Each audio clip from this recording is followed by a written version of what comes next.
I've been in the business. I started actually going to coin shows when I was 12 years old as a dealer, which was 1971. And in the very, very beginning, it was like a normal little coin show. We'd go and buy and sell, set up our coins. And then when I was about 14, started going to bigger shows and buying and trading coins all the time. But the biggest advent of change in the coin business would be, I would say, third-party grading services, which started, I think, in about 1986, if I recall, with PCGS, then soon followed by NGC.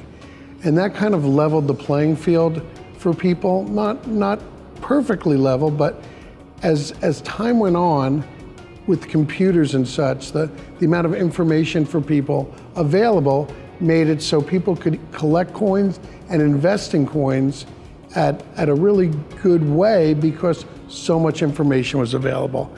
Like today, for instance, there's no reason for people not to be able to find a fair deal on coins. All they have to do is do a little research, whip out their little computer or their phone for that matter, and look at comps and make sure they're buying something that's appropriate and get good information. So I think the advent of third-party grading coupled with the information era has been the most radical change to the coin market ever. Outside influences still greatly make things happen in the coin business. When the bank crisis in '08 happened, people ran to gold and silver once again. And and then there was huge volumes of business on a retail level.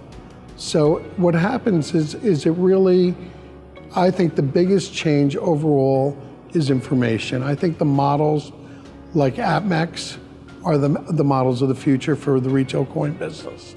So again, the evolution has been greatly forced mostly by third-party grading and the availability of unlimited information on your phone or your computer.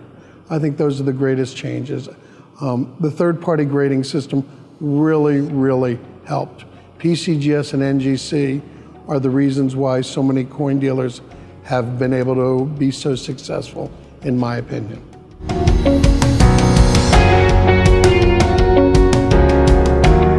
Well, I've handled virtually every great rarity there is over my tenure of, I guess now it's 45 years in the coin business. My favorites by far are the 1792 coins. And I'm not going to say just one. I bought that Gemunk birch cent. I've owned all the best silver center cents. I've owned some of the greatest half dismays.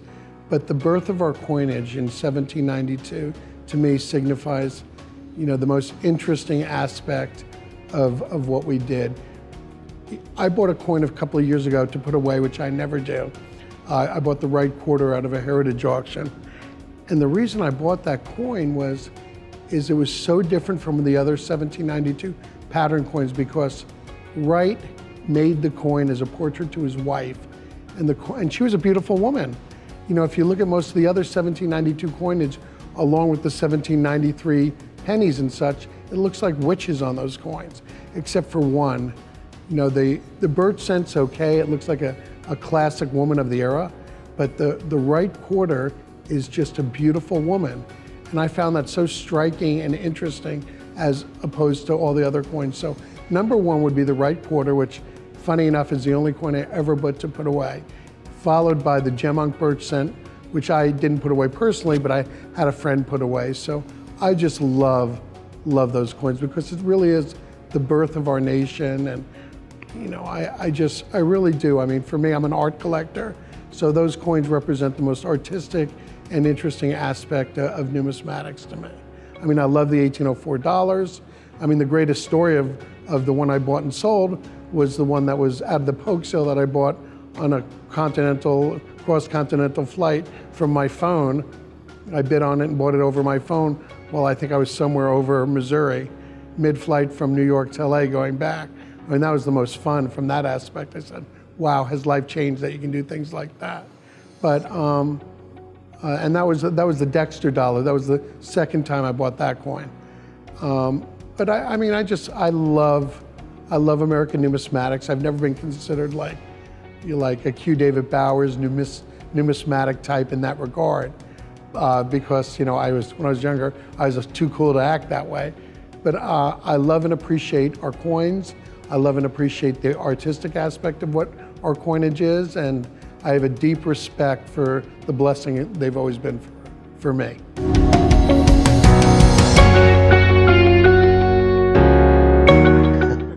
There's several things I haven't handled that I'd love to. Number one is a brass shirted balloon. I've never actually physically bought one, and I'd like to. I mean, that's like one of the pinnacle coins. I know I should have studied this. I'm trying to think what else there was that, Jed 1776, the pattern, which is the Indian Princess obverse and the ultra high relief reverse. I almost bought that coin many, many years ago. That would be an amazing thing to handle, because for me, that would be the ultimate for who I am and what I love, is because it'd be the ultimate crossover between art and coins. Unique, it would certainly be valuable. It'd be a $20 million transaction today. But the crossover between art and coins has always been big for me. I'm a really serious collector of art.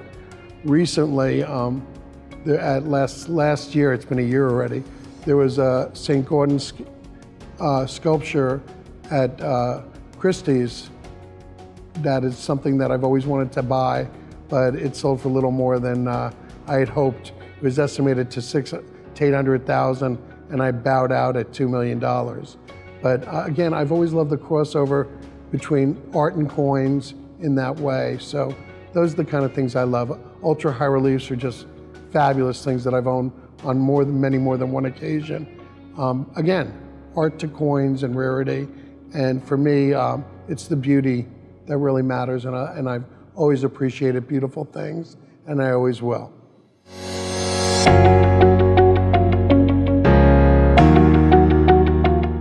So over the past several years, actually the past 10 years now, it's been a while, we've diversified into modern coins.